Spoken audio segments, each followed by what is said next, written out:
कोई के खूब सरस बात करी छे, कुछ कर गुजरने के लिए मौसम नहीं मन चाहिए। બે ભાઈઓ હતા, ખૂબ સારું એવું ભણ્યા હતા। એમાંથી એક ભાઈ છે એ નોકરી કરતો હોય છે ને એક ભાઈ પોતાની બાપ દાદાની ખેતી સંભાળતો હોય છે। એક વખત જે નોકરી કરતો હતો એ ભાઈ પોતાના ખેતી કરતા ભાઈને એક પ્રશ્ન કરે છે કે ભાઈ તમને ખેતી કામમાં કંટાળો નથી આવતો? ખેતીનું તો કશું નક્કી જ ન હોય, ક્યારેક થાય અને ક્યારેક ન પણ થાય।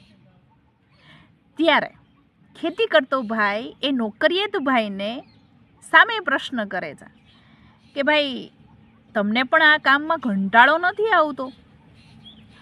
રોજ એની એ જ ચેમ્બર, એનું એ જ લેપટોપ, એના એ જ બધા નવા નવા ગોલ અને એના એ જ લક્ષ્યાંકોની ઝંઝટ।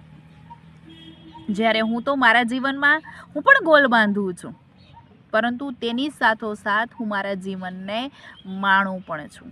હું કંઈક રોજ નવું પ્રગટતા જોઉં છું, કંઈક રોજ નવું ઉગતા જોઉં છું। અહીંયા બધું જ જીવંત છે, અહીંયા ડેડ કંઈ નથી।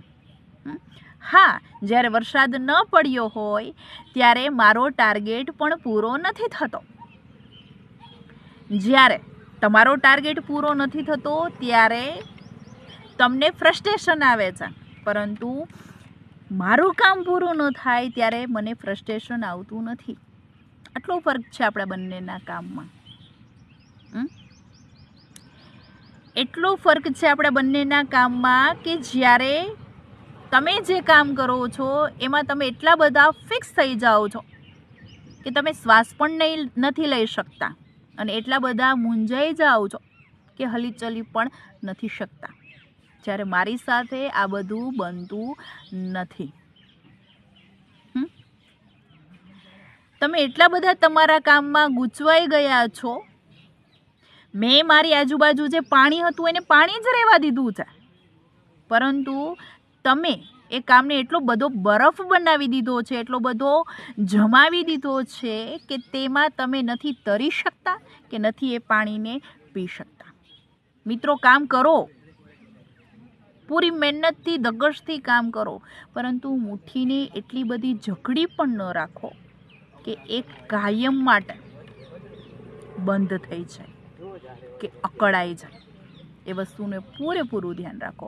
ઘણા લોકોની આખી જિંદગી ચાલી જાય છે, પરંતુ એ જીવન જીવતા શીખતા નથી। મરી જાય ત્યાં સુધી એ જીવન જીવતા નથી શીખતા।